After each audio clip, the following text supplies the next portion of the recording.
नमस्कार श्रोताओं, क्षेत्रीय समाचार एकांश के कोविड-19 के इस विशेष कार्यक्रम में आपके साथ मैं पंकज सनवाल खुलबे। श्रोताओं, कोविड-19 महामारी के खिलाफ इस जंग को जीतने के लिए युद्ध स्तर पर कार्य किए जा रहे हैं। कोरोना वायरस के कारण उपजे संकट के खिलाफ लड़ाई में जुटे कोरोना योद्धा न सिर्फ हमें अपनी सेवाएं दे रहे हैं, बल्कि लोगों को इस मुश्किल घड़ी में संबल भी दे रहे हैं। वो सभी corona warriors, doctors, nursing staff, technician, सफाई कर्मी, पुलिसकर्मी कोरोना के खिलाफ इस जंग में योद्धा हैं, जो इस महामारी से निपटने में अपनी महत्वपूर्ण भूमिका निभा रहे हैं। कोरोना महामारी में महत्वपूर्ण भूमिका निभाने वाले इन कोरोना वॉरियर्स के सम्मान में मिनिस्ट्री ऑफ डिफेंस की ओर से देश के 33 स्थानों में म्यूजिकल बैंड का आयोजन किया जा रहा है। इस कार्यक्रम के लिए उत्तराखंड में अल्मोड़ा जिले को चुना गया है। इसी क्रम में पुलिस लाइन में 31वीं पुलिस वाहिनी रुद्रपुर बैंड यूनिट ने अपनी प्रस्तुति से कोरोना वॉरियर्स का सम्मान किया।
इस दौरान जिलाधिकारी नितिन सिंह भदौरिया ने इस कार्यक्रम में अल्मोड़ा के चयन पर आभार व्यक्त किया। अब कोरोना वॉरियर्स के सम्मान में प्रसार भारती द्वारा 33 जगह पे ये पूरे देश में कार्यक्रम आयोजित किया गया, जिसमें अल्मोड़ा एकमात्र ऐसा स्थल है जो उत्तराखंड में जहाँ पे ये कार्यक्रम आयोजित किया गया। और 31 पीएसी के बैंड ने बहुत ही यहाँ पे अच्छी प्रस्तुति की है और हम सभी कोरोना वॉरियर्स का आज सम्मानित करते हैं। वहीं वरिष्ठ पुलिस अधीक्षक पीएन मीणा ने भी इस संकट की घड़ी से निपटने में आगे आ रहे सभी फ्रंटलाइन कोरोना वॉरियर्स का और अल्मोड़ा जिले के चयन पर अपना आभार व्यक्त किया। केवल अल्मोड़ा पुलिस के लिए, पूरे उत्तराखंड के लिए और खासतौर से अल्मोड़ा वासियों के लिए गौरव का विषय है कि प्रसार भारती के लिए पूरे देश में जो हमारे कोरोना वॉरियर्स हैं, उनका मनोबल बढ़ाने के लिए, उनका उत्साह बढ़ाने के लिए जो प्रोग्राम किया जा रहा है, इसमें अल्मोड़ा ज़िले को चूज किया गया है। और ये अल्मोड़ा पुलिस के एक लीडर के रूप में मेरे लिए बड़ा सौभाग्य का विषय है कि अल्मोड़ा जो पुलिस है उसके द्वारा इस प्रोग्राम को संचालित किया गया। और हमने 31 पीएसी का बैंड यहाँ पर बुलाया और खासतौर से उत्तराखंड पुलिस का बैंड है, उसने बहुत अच्छी यहाँ पर प्रस्तुति की। अल्मोड़ा की सम्मानित जनता यहाँ पर आई और जो खासतौर से अल्मोड़ा के सम्मानित मीडिया के कर्मी हैं वो लोग यहाँ पे हैं। चूँकि अभी कोविड की बहुत सारी रिस्ट्रिक्शन है और हम बड़ी मास गैदरिंग नहीं कर सकते, इस वजह से हमने गैदरिंग को लिमिट करते हुए प्रोग्राम किया है। और मुझे उम्मीद है कि जिस तरीके से आज ये प्रोग्राम हुआ है, इससे निश्चित रूप से हमारे जो कोरोना वॉरियर्स हैं उनके उत्साह में वृद्धि होगी और जो ये चुनौती जिससे हम गुजर रहे हैं उसको बेहतर तरीके से आने वाले समय में डील। जी हाँ श्रोताओं, हमारे कोरोना वॉरियर्स हमारी प्राथमिकता हैं और उनकी सुरक्षा हमारी जिम्मेदारी होनी चाहिए। हम अपने सभी कोरोना वॉरियर्स का उनकी बहुमूल्य सेवाओं के लिए धन्यवाद देते हैं। श्रोताओं, इस मुश्किल की घड़ी में भी सकारात्मक बदलाव हमारे आसपास हो रहे हैं। आइए जानते हैं चमोली जिले में आत्मनिर्भर भारत की ओर बढ़ रहे इस सकारात्मक कदम की। श्रोताओं, सीमांत जनपद चमोली के तिब्बत चीन सीमा के ग्रामीणों का मुख्य व्यवसाय हस्तशिल्प है। प्रमुख रूप से भोटिया जनजाति के लोग हस्तशिल्प परिधानों की सिलाई और बुनाई करते हैं। यहाँ कई स्वयंसेवी संस्थान हैं जो महिला बुनकर के माध्यम से बड़े पैमाने पर हस्तशिल्प का कार्य कर रहे हैं। इनमें एक स्वयंसेवी संस्था है जो कि विगत वर्षों से हस्तशिल्प के क्षेत्र में महिलाओं को रोजगार दे रही है। इनके द्वारा कालीन, शॉल, पंखी, आसन, मफलर, टोपी, कुशन, दोखा जैसे आकर्षक हस्तशिल्प सामान बनाए जाते हैं। महिलाओं द्वारा तैयार किए गए उत्पादों को दिल्ली मेले की हाट बाजार और ग्रेटर नोएडा में लगने वाले एशिया के सबसे बड़े हस्तशिल्प हथकरघा मेले में प्रदर्शन के लिए जाते हैं। संस्था से जुड़ी मास्टर ट्रेनर कीर्ति देवी बताती हैं कि वो 32 वर्षों से हस्तशिल्प कारोबार से जुड़ी हुई हैं। वो जगह जगह जाकर महिलाओं को इसका प्रशिक्षण भी देती हैं। मैं यहाँ पर 32 सालों से बुनाई का काम करती हूँ, शॉल पंखी बनाती हूँ और मैं प्रशिक्षण में कभी ट्रेनिंग में भी देते हैं, हम लोगों को बच्चों को ट्रेनिंग देते हैं। और मैं तो इधर उधर अल्मोड़ा में भी अभी ट्रेनर मास्टर रही हूँ। कई शॉल पंखी बनाते हैं, ट्वीट बनाते हैं और मफलर बनाते हैं, सारी चीज़ें इधर उधर मेलों में भी ले जाते हैं, एक्सपो में ले जाती हूँ, देहरादून गौचर मेले में भी जाते हैं। हम सारी इसकी जो है बिक्री करते हैं।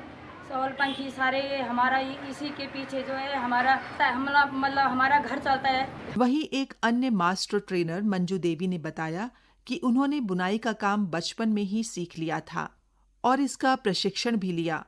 उन्होंने बताया इस काम के जरिए उनकी आर्थिकी मजबूत हुई है। वो कहती हैं संस्था के माध्यम से आसपास की क्षेत्र की महिलाओं को अपने घर के आसपास ही कार्य मिल जाता है। ये बुनाई का काम मैंने बचपन से ही सीख लिया था। इसका 6 महीने की ट्रेनिंग भी करी और फिर उसके बाद जब काफ़ी ट्रेन हो गई उसके बाद वॉल हैंग, ट्वीट सभी कपड़े बुनना शुरू कर दिए और मास्टर ट्रेनर के रूप में काशी बागेश्वर भी गई हूँ। शॉल पंखी ट्वीट सब बनाती हूँ और इसी में अपना घर परिवार चलाती हूँ।